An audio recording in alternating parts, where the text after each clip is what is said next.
My name's Chris Miller, and welcome to the Impact Lounge. This video features a conversation hosted by Stacy Huston, the executive director of SixDegrees.org. This episode kicks off the Empower Her series and features 3 women who are trailblazers in the media and sports industry, such as Becky Sanow, a keynote speaker who was also the youngest Division I soccer coach at age 25, and Sammy Grisafi, a world-renowned quarterback, who also has music recognized by Chicago Music Awards and also is in the tech industry. And Vinciane Ngomsi, a reporter at Boardroom who started her career with Manchester United and has worked with some of the greatest athletes in professional sports. This conversation isn't just engaging, rather it's a clear call to action, and it's a reminder that the path to success is often paved by grit, grace, and audacity to believe that you can make a difference. We're grateful you found our channel. Subscribe to see the rest of the series. And without further ado, let's hop into the episode.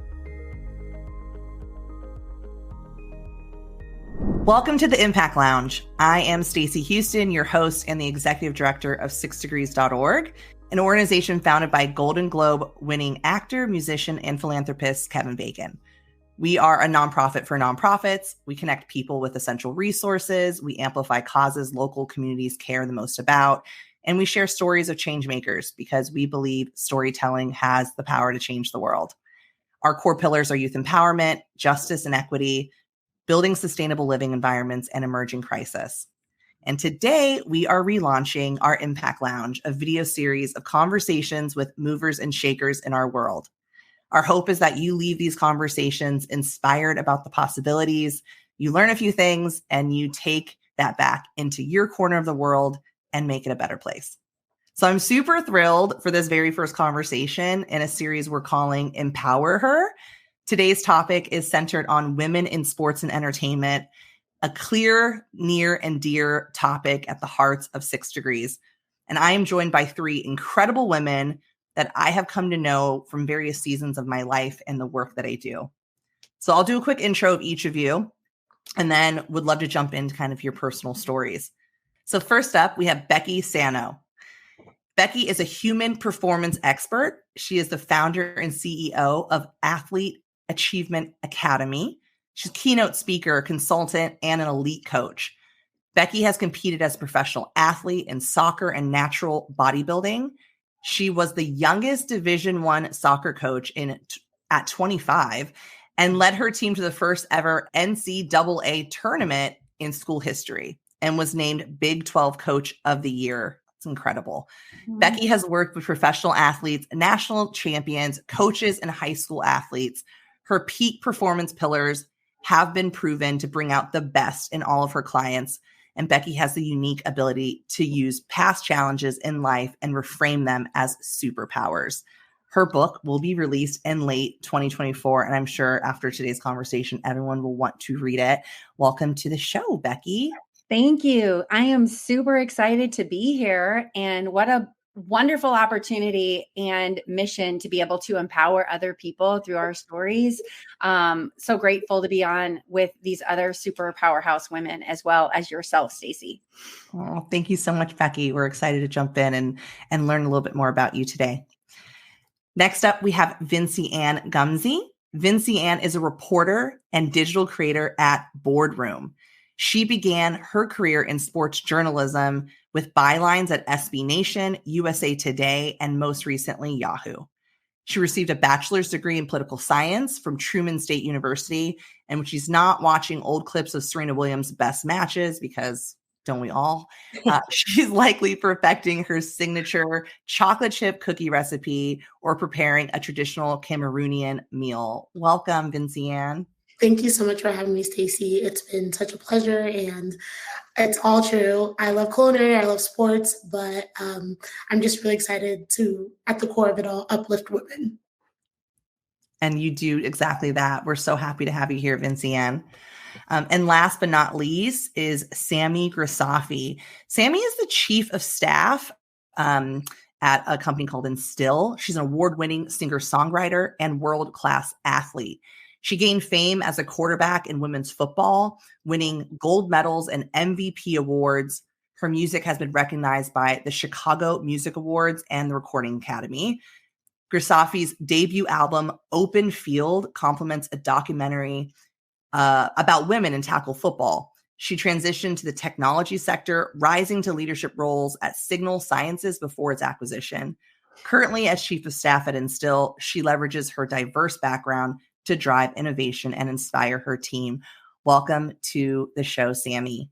Thank you so much, Stacy. And it's really awesome. Just to echo what Becky and Vinciane said, it's just like really awesome to be in this company. I think these are the most fun moments to just connect with other folks who have done really remarkable things in their lives. So thanks for having me.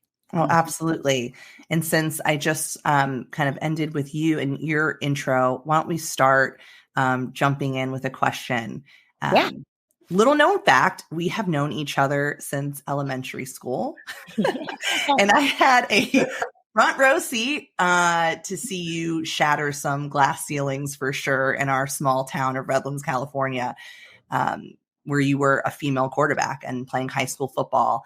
And I can remember thinking at that time, wow, cool. And it really wasn't really a second thought, which, you know, strange enough, maybe. It was just like, yeah, Sammy plays football with all these dudes, like totally normal, right? And then later in life, you look back and you're like, that had been a bit of a journey, right? And there was probably some feels and experiences. But I would just love for you to talk a little bit about your journey, you know, in transitioning from kind of that female quarterback and to musician and tech. But tell us a little bit about the beginnings of Sammy Grisafi. Yeah. So thank you for the intro. And yeah, since we were kids, you know, it's easy to forget, I think, what time the world looked like back 20 plus years ago. And right now it's wonderful to see so much support and positive visibility around women playing sports. When I was younger, there was a lot of questions around it. It was hard enough within the world of football to get the guys to kind of accept that I was really there to play, and the rest of the world to think that I was not a total freak. That was like a thing. Like when I was younger, it was like, why do you care to play football? Why is this in you? And it just was. I just really wanted to play. So I kept that at the core of my journey and made it about the sport and becoming the best athlete that I possibly could. And that was hard because there were a lot of distractions and there were a lot of people who tried to find any which way to detour me from that path, whether it made them uncomfortable because they didn't understand it or they just didn't know how to handle it.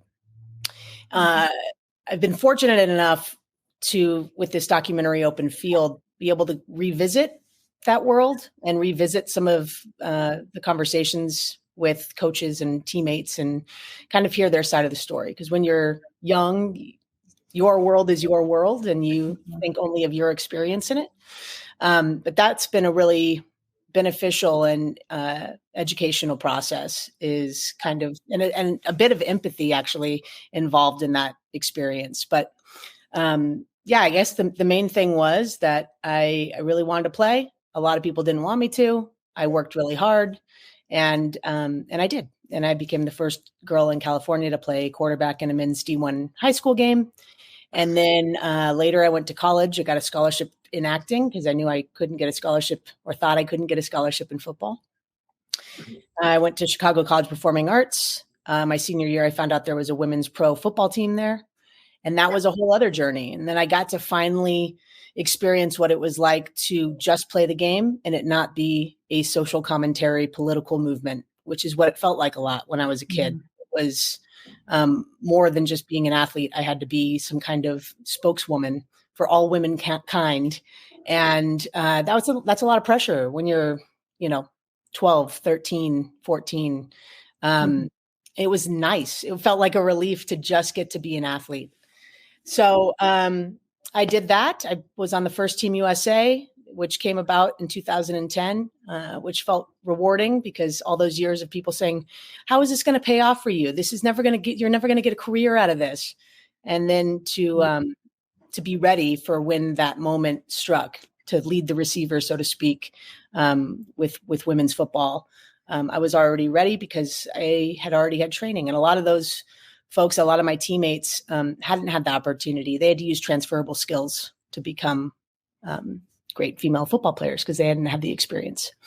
Anyway, during that time, I also had to have a job because it's women's sports. And I grew up in a family of musicians and actors. And I was like, I could do music because I can make my own schedule with that. And then my parents realized that I was no longer a milkman baby. They thought for years that I was like, they're like, who's this athlete? And then I started doing music and stuff. They're like, there's our genes. And so I juggled both of those things all through my 20s, and I'm still a musician. And now about 6 years ago, I started working in tech and just took all of the experiences I had, the leadership I received from football and the teamwork and production value pieces that I learned from music and the band pieces and my organizational skills that required to juggle both of them. And turns out it was really helpful in the tech world. So that's kind of my story. There's so many pieces in there, Sammy, that I think a lot of people can resonate with. And for one, when you talk about just like wanting to be able to play the sport and what it would feel like to be able to just play the sport and not have to have this other platform, like you're the first of this or you're the first of that, or you're carrying so much on your shoulders. And I feel that because when I was in the corporate world, I felt like I was often the only person or the first person in the room or at the table. And therefore I was having to think about every action as a way of like carrying an entire group of women behind me, especially for me, Black women. And it feels like a lot. And it's always not fair, right? But it's something that can be innately in a lot of us, depending on what our lived experience is. So absolutely. Yeah. I just wanted to, just reminded me of this really great interview I saw with Barack Obama. And he's like, I can't mess up. Like, that's just, the reason that I don't go low is because I can't, I'm not allowed, like, there's no room for me to. And that is how it felt playing at that age. In high school. It was like, I had to do extra sprint, twice as good to be considered just as good, basically. And so, yeah, that always resonates with me when I heard in that interview with Obama, just him talking about you can't, there's no opportunity to, and that can be a gift, I think, too. In the long run, it can be, but at the moment it's frustrating. No, absolutely. Absolutely. Vinciane, I'll move to you. So I know a bit about your story as well and breaking into sports journalism. I know our listeners would want to hear that because from the outside looking in, you really seem to make a decision like, this is what I care about. This is what I'm passionate about.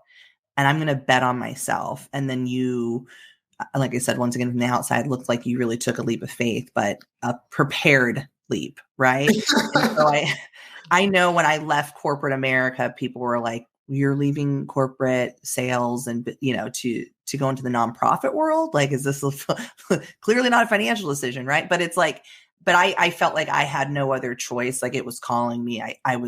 This is where I was going to be the best use of like my purpose. And so I just love to hear a little bit more about how you made that decision, how you prepared for that decision, and a little bit of your journey. To start, I really loved, I have a degree in political science, as mentioned, and I really loved being able to help people from that side. I knew, having parents that grew up in the political space, I really felt like I was called to do that. But at some point, you recognize that calling can change. And thankfully, I recognized that about 5 years into my career. And I really struggled with leaving that because I just knew I wanted to help people, but I also wanted to tell stories. And at the core of my brand, even now, is telling stories, spotlighting people.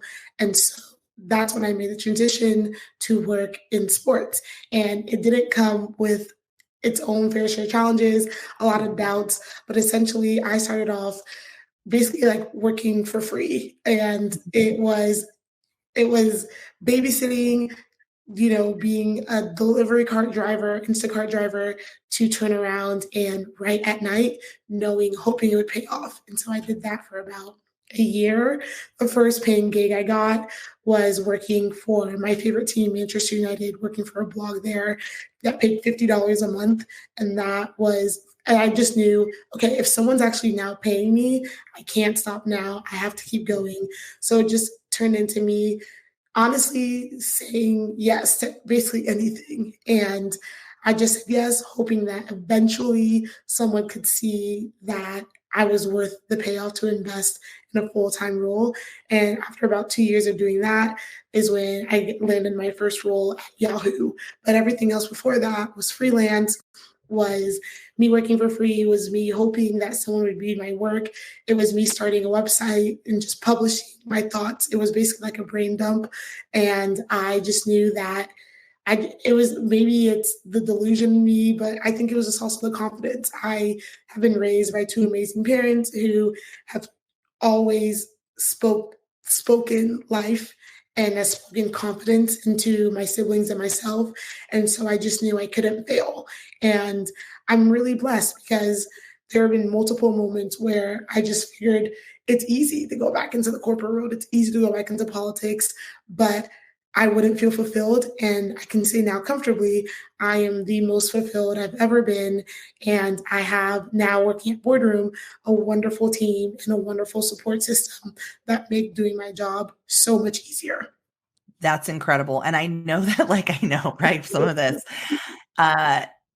I'm sure during those 2 years, it was extremely, extremely grueling, and it probably felt like longer. But when I hear 2 years, I'm like, that feels quicker than some, right? For the grinding out. And so for me, it's what I take from that is just your dedication to doing whatever you had to do and to continue to put out content, continue to put your face out there, whether it was paid or, like you said, putting your thoughts out there on your blog, these brain dumps. And just there is a certain piece, I think, of being delusional. I know you said that kind of in jest, but I've heard that it's the audacity that you have to believe in yourself in such a way. You have to see yourself in a certain position, or, that goal has been achieved in order to really muster what is a lot of courage, but also just dedication. I'd love to just ask one kind of follow-up. So navigating the world of sports journalism and entertainment as a woman, but particularly as a woman of color, I think it might present its own challenges. And when you're breaking in, and I wanted to know how your background, your passions carved out some unique space for yourself in that field, how you're able to leverage that in a positive way. Absolutely. That's a great question. As someone, I was born in Africa, I was born in Cameroon, and that's something that I carry with me. I'm very prideful of my birth country. And so I recognize that a lot of times we do not see a lot of African women being spotlighted. And I don't believe that there is a hole in it. I just don't think there is someone that could accurately tell our stories in a way that really humanized us. And so I used that. And I parlayed that into my sports career and thinking, if I could just spotlight these people, we could be introduced as amazing athletes, amazing contributions to society. And I think that at the core of everything that I do is authenticity. And in sports, you don't see a lot of, you feel like athletes because they're very emotional or they're caught up in the moment or something. You really oftentimes question their authenticity. But I think once you get athletes to sit down and have a really, productive conversation with them, where we're not talking about how was this play that you did, or why were you so upset that you missed a game-winning shot? And you really think, I want people to get to know you as the human that you deserve to be, and not just someone that wins games for your city or anything like that. And so that's when I really recognized there was a hole there, specifically a hole to talk about Black women. And I knew that there was something that had to be done. And since then, I'm really proud of the fact that I've been able to cultivate relationships with not only just Black women and African women, but minority women in general that feel as if they're finally getting the introduction and the spotlight that they deserve. It's incredible, Vinciane. Thank you so much for sharing. You're awesome. Thank you. Becky, you have had quite the journey from, professional athlete yourself to human performance expert. Mm-hmm. And I know you talk a lot about overcoming challenges, right, to really harness one's potential. And you also have a keynote that I've had the privilege of hearing called 10 Feet Tall and Bulletproof. Yes, ma'am. Okay. Yeah. Which is obviously incredibly inspiring. But I would love to hear you share a little bit about your journey from athlete to Division I coach, and now as a consultant in this human performance space, what that kind of means to you to have that transition through your career. First of all, I love the stories of Sammy and Vinciane. That's like incredible. And, where I can really relate is I think that we have this mindset where we go into it believing that it's already done. Right. Like you have the ability to be able to say it's already done. And then you take the steps to do it. So I'd really like to, just because we're relating on women stepping up into their power, I have a very vivid story from when I was a kid, and I was literally only like 7 years old. And I wanted to play soccer in the backyard. And I have 2 older brothers. So hats off to all the females that have older siblings that are boys that we have to prove wrong. But I learned from a very early age that I wanted to play backyard soccer. And I wasn't on a soccer team or anything like that. But I remember them saying, you can't play because you're not good enough. And it wasn't a female thing or a male thing. It was, you're not good enough.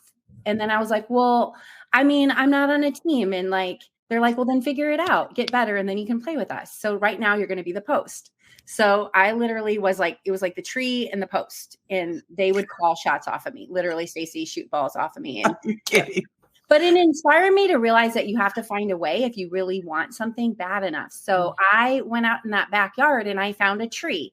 And what I learned is that when you kick the ball off the tree, it comes off every time differently because it's not flat.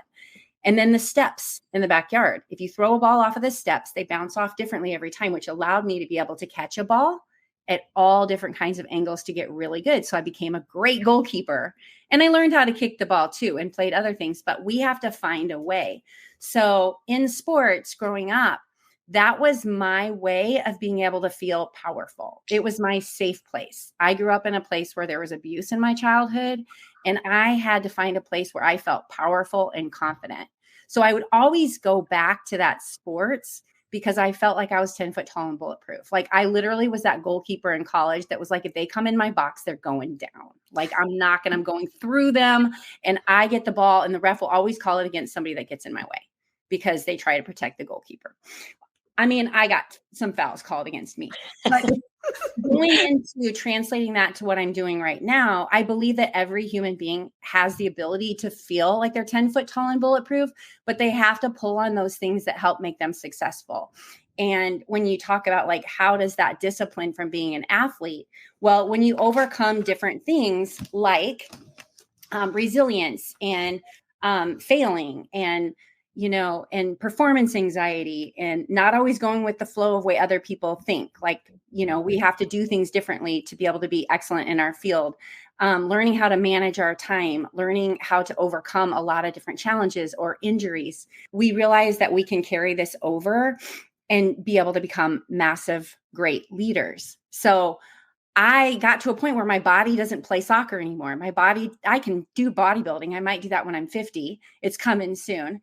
But what can we do to empower young people? And so I really prayed about it. And I realized that all the experiences that I had as an athlete growing up to help me feel 10 foot tall and bulletproof, that is what I want to give to others. So there's young people that don't know that they have the ability to be able to achieve their dreams because they just don't believe in themselves, or they don't have the habits that we had to be successful. So I believe that going forward, my whole focus is on how can I help young people or executives or anybody else step into their power where they can take control of their life with their pillars for peak performance and truly carry that over to being successful. That's incredible. Yeah, I had this interest in going a little deeper on how does your like athletic training, give way to your leadership and coaching. But I think that you've already kind of said it beautifully there. Because I think we all, if you've definitely played sports, there's a certain discipline that it takes to find success or find your way or get, improve and get better. I was a volleyball player in my younger days and until I tore my ACL. But anyways, for this next segment, we can kind of go round robin. If you feel like you have some insight for the question, please just feel free to jump in and share. But I really wanted to discuss maybe more specific challenges faced in male dominated spaces or industries and the strategies that we use as women to overcome them. Right.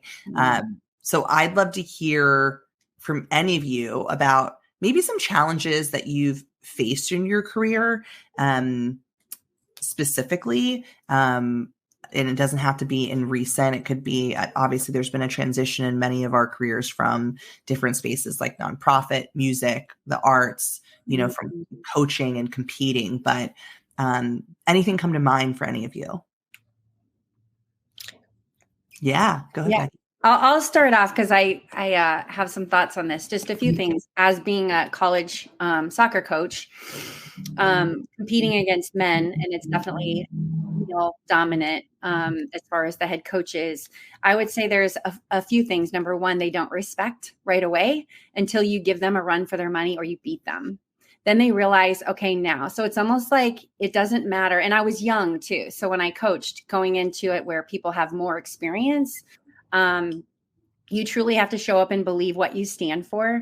But that was definitely something right away. I feel like people just automatically discounted me because I was a female young coach. The pay, that was disturbing after the fact to see that, to realize that there's such a discrepancy in pay across the country in female sports. And then to think about female sports to relate with Sammy, I mean, like people like, wow, you achieved that. You must like have made so much money. And it's like, no, I had a sponsor to help me pay. And I had a family that put me up in Boston because I made like $700 a month. So didn't make a lot of money, but it was that opportunity and that platform to be able to go back to. The third thing is assumption with sexuality, because I was a single woman, because I was not dating somebody or engaged or married. People automatically made assumptions about my sexuality, and I didn't think that was fair. Yeah. Situations that we have to maneuver through that are not always, not saying it's indicative of gender always, but especially with the pay, pay disparities. I would say I've male friends that are in dance and the arts, and I think that there's assumptions there. I think those go both ways. Yeah. I think the challenges, I'm trying to be really careful with my words here. The challenges that we find in spaces with, female roles in our careers, there's almost like a assumption that we have to prove before we can get paid what someone else may be able to come in, and there's just an assumption that they're worth that already. I learned this really early on in sales, and mainly because in sales, you can, if you are good at sales, no one can really take that from you. Right. But it wasn't until I was trying to move outside of sales into more business development roles, they weren't high commission roles, that I'm like, how does someone survive off of this? It's like, and I was told things, especially when I went into the energy business, which is highly male dominated industry and sector. And I was told, yeah, we just don't pay people, that much. And I'm like, I know that you will find a way. And I remember distinctly, I interviewed, did really well. They wanted to offer me the job, but the president of this company did not want to give me what I was worth and what I knew that they could afford. I mean, easily. And it wasn't until he was on vacation and a woman SVP came in from their kind of a larger entity and said, why haven't we filled this role?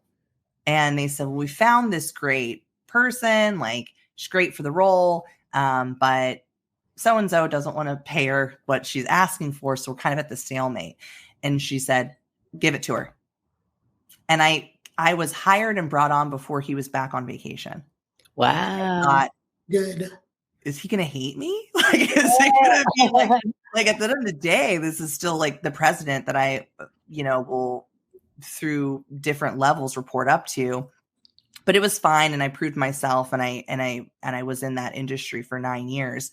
But I just remember thinking it was so easy for her to say, yeah, like, why is there a conversation about this? Like, why is it at a stalemate? We have this person, they're great for the role. Everyone is excited about this person. I wasn't asking for something unfair, right? Clearly it was so easy for one person versus another, but it really made me realize how much I had probably undervalued myself in a lot of situations, maybe out of fear or just being told no, and then not kind of negotiating back. And that's something that people don't always know until they're faced with it. And sometimes they don't know, right? I think that's why pay transparency is becoming such a interesting topic. And I follow a page on Instagram, Salary Transparent Street. Plug for them. We're not getting paid anything, but they're incredible because you just see like these different jobs and titles and people from all around the country saying what they're making just openly, how long they've been working in a career. They give advice on how to break into those careers. So you really start seeing, what you could be paid if paid fairly. I think that's also too, just to piggyback off that, Stacy, is like when I think back to football, it's very easy to know what path you have to take. It's very regimented and structured, and you know who's on the depth chart in the locker room, and you know what things you have to do to get respect. It's very clear and cut and, laid out for you. Music or anything in like the entertainment industry isn't. And you can try to figure out like what rung you want to start climbing. And Vinciane, like you were saying, it's like I did something similar to what your 2 years of not really getting paid, right? Like of just having to like create your own thing because nobody's going to pay you to do theirs without proof of concept. And so that's hard, right? You just go out and you spend a lot of money and you make a lot of records, or in my case, that's what my experience was. And you go and play shows and you get paid nothing. And you hope that eventually somebody will recognize your talent, and then they do. But it takes a lot of like gritting, and you're not even sure if you're headed in the right direction. You're just out there working hard, grinding away. But you can't see like a charity event where you're like, oh, you see the little thermometer going up. Like in sports, you can see that. You get to the playoffs, you get to the championship, you become, you're first string. Like all of those things are very laid out. And I think the benefit of having that structured, like maybe foundation, is that when you are in those places of unknowing or like uncharted territory, that you can you already have like an inner compass of, I know what it feels like to be making progress in something that does have structure. How does it feel? How can I recognize that in something that doesn't? And that's been very helpful for me, because I had a lot of those moments early on of feeling like I was up against the world and everything was out of my control. And I often go back to that place when I was 10 and playing football with the guys, because I'm like, nobody else really knew. They were just telling me advice from what their experience was. And the world's a different place and it continues to change. So like, I'm going to trust this inner compass because I was right at one time and I know that I could be right again.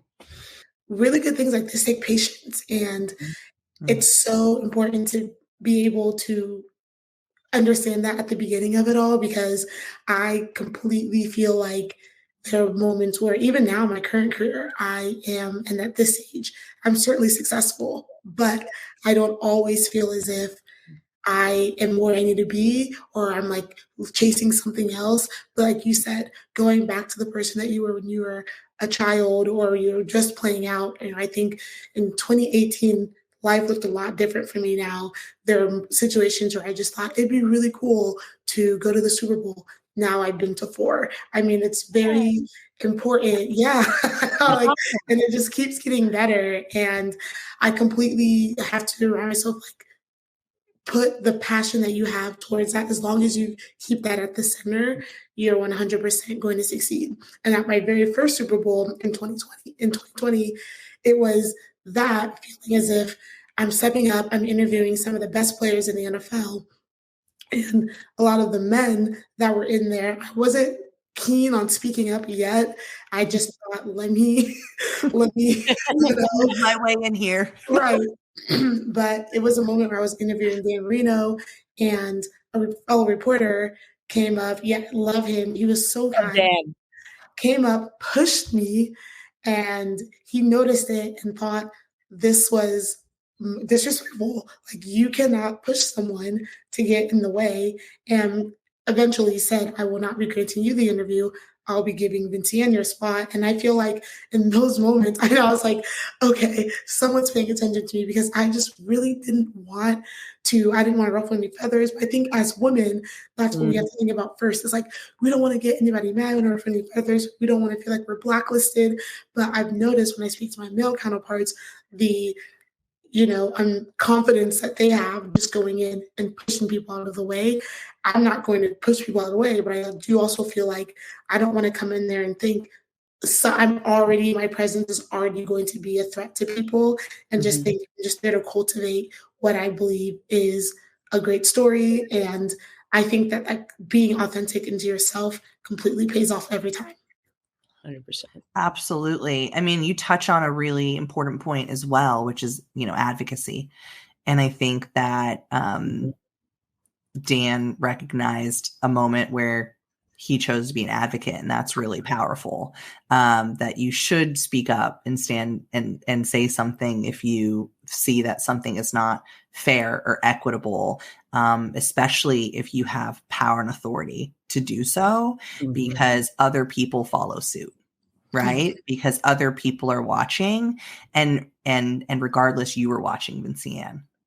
So noticing probably how that made you feel, empowered you. I just think that it can't be understated how important moments like that are, that people can really show their character and really show up for one another. Far expansive out of just gender roles as well, right? I had a very similar scenario to Vinciane's, where I was at the Pro Football Hall of Fame, and I was performing a song and doing a small speaking piece, and their new class of athletes were getting inducted, and my bit was very small. But when I went up to speak, there was a lot of older men in the room, and completely disrespected me while I was up there, just like talking through my speech. And I didn't really care, because I was like, I'm here and whatever. But I went and sat down, and I could feel it. And I've been in many a room, so I know what that feels like, that where people are kind of scoffing at you. And this guy goes up, who was getting inducted that night, considered one of the best offensive linemen to ever play the game, played for the Cincinnati Bengals. And ironically, went to high school at Awanda, or like one of the teams that we used to play in Redlands. And he played like 20 years prior to us playing. But he went up, and when he received did his acceptance speech, he goes, I want everybody in here to know that the woman that you're scoffing at tonight, who was up here, their team used to beat the crap out of our team when we would play them. The football program that she played in is one of the best in the country, and most of you would not have been able to survive against them. So you can stop scoffing, because she has my full respect, and nobody in this room could know what that feels like to be scoffed at when she's achieved what she's achieved.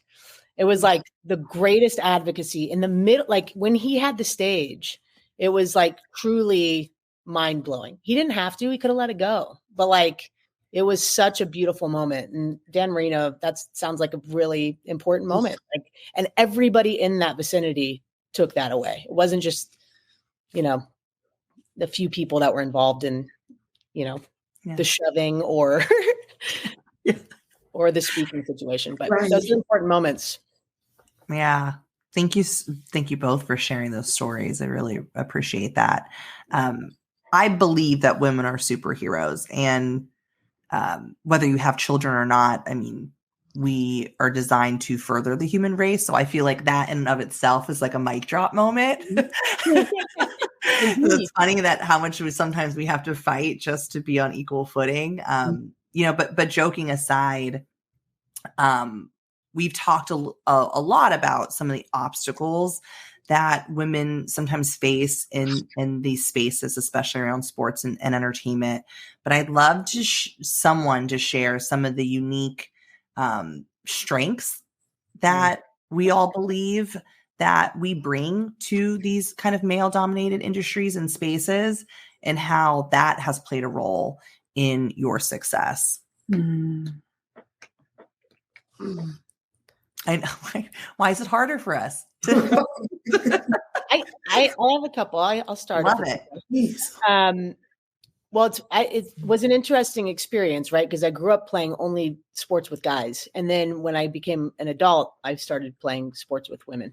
I guess a little bit before that. My later years of high school, I started playing on women's teams. But having played football both with men and women, you can very easily see what the differences are between the sexes, or see where the strengths lie in women. And what I notice is like the ability to harness transferable skills is truly unbelievable in women. Like we had to teach an entire game of football to athletes that would come out to play football who had never played it. And it's a very complex sport, and it's very different than any other sport. Like there's not a lot of crossover, but women found the crossover. So we had, basketball players that had great hand-eye coordination, and track stars who, figured out how to use their hands for the first time. Like there's a lot of harnessing transferable skills, both in the body and in the mind. And women learning agility is truly incredible. And I think I got to see that firsthand. When playing with the boys, it'd be like, Sammy, what's that play again? It's like, we've run it 6 times, guy. Like, figure it out. With women, it's like, yeah, I got it. Like, let's move on to the next thing. It's just, that's my experience, but it really was. It was the learning agility and the transferable skills, being able to harness those and be impactful. It's really amazing. I think that our ability to relate to our various, whether it's a teammate, athlete, an exec, it plays to our strengths. And that's the power of just recognizing, okay, if we, for example, one thing I always try to do is like a fun question, like what do you like to listen to? Anything like that. I think you can find a through line, at least I try to, in everything that I do. And that has really worked to my benefit, because we're there to get content. We're there to talk to them. We're also there to make sure that they feel comfortable. And even if it's a matter of we both wake up at the same time every morning, to we have something massive in common that we can talk to past that. We always try to find the relatability factor. And I think that really encourages whoever I speak to, at least, to want to open up more, because we've already set the scene that it's okay to be comfortable. You don't have to put these walls up, or you don't have to feel like we're coming in and you're on the defense a lot. And so finding that dedicated through line really has helped me, I think, become a lot better at my job, but feel as if more people want to talk to me. Absolutely. This is awesome. I'm like, ooh, like, okay, like you already said a couple of things. So I want to first of all, talk about relatability. I think that's amazing, because of our stories, we are able to inspire other people to realize that it didn't just happen, but there's certain things we overcome. So what I would like to talk about is the ability for us to be able to impact, other people with our strengths. And a lot of that is overcoming certain things in our life, and then also having huge wins. So like in order to build our confidence, whether it's a female or a male, when they see that we've overcome something, they automatically have a respect because they realize we overcame something maybe that they need to overcome. So maybe it's confidence, maybe it's belief in themselves, maybe it's like fine tuning certain aspects of their life so that they can really thrive. But I really truly believe that a lot of times people say harness your wins, or like, it's like becomes your superpower. But I truly believe things that we've overcome can make it so much more impactful because of our vulnerability. We actually make other people step up knowing that they can overcome too. Yeah, no, absolutely. And I think there's a little bit of a through line that with what each of you have mentioned. And it's a little bit of that like emotional intelligence. There is something about like the nurturing side, I think, of women that make us kind of check in a little bit with others. And I think that can create these spaces where people are freer to collaborate, innovate, feel more comfortable being open. And we know that when people are open, they share, there's all kinds of gold nuggets in there, right? We just build stronger teams and stronger communities because of that, right? Not withholding that, from one another. So in closing, I do have like a 2-part question that I would love for each of you to just round robin, if that's okay. I want to ask, the first question: what advice would you all give to young women aspiring to break into your given industries? And as a second part, at 6 Degrees, we really believe in helping to provide tools for the next generation of change makers. So how do you show up in your own life for that next generation? I'll go ahead and start. I think for me, the best lesson I've learned is to have a healthy relationship with the word no. I am starting off, I may have applied to dozens of jobs, and I would think, I have a college degree, I'm a great writer, I'm this, I'm that, why won't they hire me? And I was so fixated on the no that eventually I just realized rejection is redirection. And so once you ultimately realize it's not now, it's eventually, you sort of move forward without taking anything personally. And I mean that in personal life, your professional life, your relationships. Once you get the no, I just realized I can't take that personally. I have to just work on moving forward.